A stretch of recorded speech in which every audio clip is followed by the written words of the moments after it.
अमेरिकी राष्ट्रपति Donald Trump एक बार फिर अपने बयानों से दुनिया भर में हलचल मचा रहे हैं। इस बार मुद्दा है ग्रीनलैंड और नोबेल शांति पुरस्कार का। एक तरफ ग्रीनलैंड पर कब्जे की मांग और अब ट्रंप के नॉर्वे को लिखे गए लेटर ने तनाव को और ज्यादा बढ़ा दिया है। दरअसल ग्रीनलैंड को लेकर नॉर्वे की तरफ से जब ट्रंप को एक पत्र लिखा गया तो जवाब में ट्रंप ने नॉर्वे के प्रधानमंत्री को पत्र लिखा। ट्रंप ने लिखा कि मैंने दुनिया में 8 युद्ध रुकवाने में भूमिका निभाई है, इसके बावजूद नोबेल शांति पुरस्कार नहीं दिया गया। अब मैं शांति की जिम्मेदारी नहीं उठाऊंगा।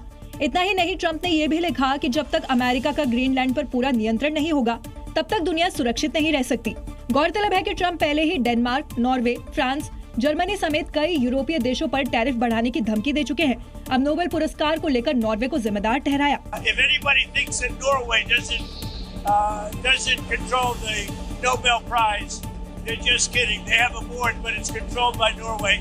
वैसे ट्रंप ने सबसे पहले नोबेल पुरस्कार लेने की इच्छा भारत पाकिस्तान के बीच 2025 में हुए संघर्ष को रुकवाने के बाद जताई थी। 26 जनवरी से पहले देश की सीमाओं पर हलचल तेज हो गई है। हर गतिविधि पर पैनी नजर रखी जा रही है क्योंकि दुश्मन की साजिशें फिर से उठाने लगी हैं। पाकिस्तान की तरफ से लगातार नापाक इरादों के इनपुट भी मिल रहे हैं और इसी वजह से पठानकोट में सुरक्षा एजेंसियां हाई अलर्ट पर हैं। सीमा से सटे इलाकों में सर्च ऑपरेशन तेज कर दिए गए हैं। हर संदिग्ध मूवमेंट पर जवान चौकस हैं। बड़े पैमाने पर जो एक बड़ा ऑपरेशन जो है वो यहाँ पर चलाया जा रहा है। आप यहाँ तस्वीरों में देख सकते हैं किस तरह से पठानकोट पुलिस और साथ ही साथ जो बीएसएफ के जवान हैं वो स्पेशल कमांडोज के साथ लगातार यहाँ पर पूरी तरह से सर्च ऑपरेशन जो है वो यहाँ पर चला रहे हैं। उधर श्रीनगर के नौगांव में रेलवे ट्रैक पर Jammu Kashmir police, railway police, RPF और सीआरपीएफ ने घायल आतंकी को घेर लिया। उसकी तलाशी ली गई और घायल आतंकी को स्ट्रेचर पर ले जाया गया। लेकिन ये कोई असली हमला नहीं था, बल्कि गणतंत्र दिवस से पहले सुरक्षा व्यवस्था को परखने के लिए मॉक ड्रिल की गई। यानी 26 जनवरी से पहले मुनीर की हर साजिश नाकाम करने के लिए देश की सुरक्षा अभेद्य है। हर मंगलवार को मध्य प्रदेश के धार में भोजशाला मंदिर बन जाता है तो शुक्रवार को कमाल मौला मस्जिद। लेकिन इस बार वसंत पंचमी शुक्रवार को पड़ रही है तो हिंदुओं ने पूरे दिन पूजा करने की मांग कर डाली। मंगलवार को पूजा करने के लिए जमा हुए लोगों ने 3 दिन बाद होने वाली सरस्वती पूजा के लिए मोर्चा खोल दिया। अब एएसआई और प्रशासन के सामने एक बड़ी चुनौती खड़ी हो गई। सरस्वती पूजा से ठीक पहले पड़ने वाले मंगलवार को इसी मांग के साथ भक्त जमा होने लगे। हर सप्ताह की तरह कड़ी सुरक्षा में बैठकर हिंदू पक्ष ने पूजा अर्चना की, आरती की, भजन गाए। लेकिन पूजा के बाद जैसी उम्मीद थी प्रदर्शन शुरू हो गया। महिला प्रदर्शनकारियों ने अखंड पूजन की मांग शुरू कर दी। 23 तारीख को बसंत पंचमी के दिन अखंड पूजा, अखंड हवन। अर्थ क्या है अखंड का? अखंड मतलब बीच में से नहीं तोड़ी जाएगी, घंटे के लिए भी नहीं रोकी जाए। हिंदू पक्ष ने पूजा के लिए सुप्रीम कोर्ट में भी अर्जी लगाई है। अब निगाहें सुप्रीम कोर्ट के फैसले पर टिकी है।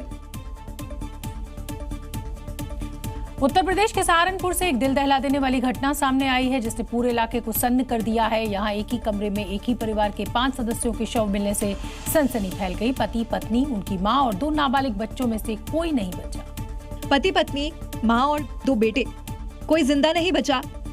मृतक अशोक और उसकी पत्नी के शव कमरे के फर्श पर पड़े मिले, जबकि अशोक की मां और दोनों बच्चे बिस्तर पर मृत पाए गए। जी न्यूज की टीम जब मौके पर पहुंची तो एक और चौंकाने वाला खुलासा हुआ है। मृतक अशोक ने सुबह 3:12 पर अपनी बहन मोहिनी को एक वॉइस मैसेज किया था कि उससे गलती हो गई है, उसने सभी को मार डाला है।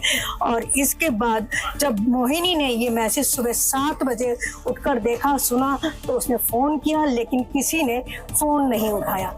जांच में तो मृतक अशोक के बीमार होने की बात भी सामने आई है। अशोक मानसिक रूप से थोड़ा परेशान था और इसी को लेकर उसका पीजीआई चंडीगढ़ में इलाज भी चल रहा था। पहले भी वो 2 बार अपने परिवार को मारने का योजना बना चुका था। फिलहाल पुलिस हर एंगल से मामले की जांच कर रही है। उत्तर प्रदेश के नोएडा में जंग लग चुके सिस्टम को आखिरकार होश आ गया है, वो भी अब जब मुख्यमंत्री योगी आदित्यनाथ ने एक्शन का ऑर्डर दिया। जिम्मेदारों पर नकेल कसने की तैयारी अब पूरी हो चुकी है और अब सिस्टम की वजह से डूबे युवराज को मुख्यमंत्री योगी आदित्यनाथ ही इंसाफ देंगे। लेकिन हाँ, माता पिता का कभी भी जो नुकसान हुआ है उसकी भरपाई कोई नहीं कर पाएगा। 100 से ज्यादा घंटे बाद नोएडा के करपट हो चुके इस सिस्टम को याद आई है कि युवराज की कार को गड्ढे से बाहर निकाला जाए। सिस्टम के उन अधिकारियों को जिन्होंने युवराज को मरने के लिए छोड़ दिया, उन अधिकारियों के पास अब कार निकालने के लिए जरूरी उपकरण आ गए हैं जो उस वक्त नदारत थे जब असल जरूरत थी। धिक्कार, अधिकारियों की लापरवाही की वजह से विरोधियों को सवाल खड़े करने का मौका मिल गया। राहुल गांधी ने पोस्ट कर हादसे का कारण जवाबदेही का अभाव बताया, लेकिन योगी का फोकस आरोपों के जवाब देने से ज्यादा युवराज को इंसाफ दिलाने पर है। तभी तो मामले में कल एसआईटी का गठन हुआ और आज टीम नोएडा अथॉरिटी के ऑफिस जांच करने के लिए पहुंच गई, क्योंकि योगी का ऑर्डर है 5 दिन में रिपोर्ट सबमिट करना है और जब रिपोर्ट आएगी तो फिर जिम्मेदारों पर एक्शन वाली फाइल पर योगी साइन करने में हिचकिचाएंगे नहीं, क्योंकि युवराज के परिवार को भी सिर्फ योगी पर भरोसा है।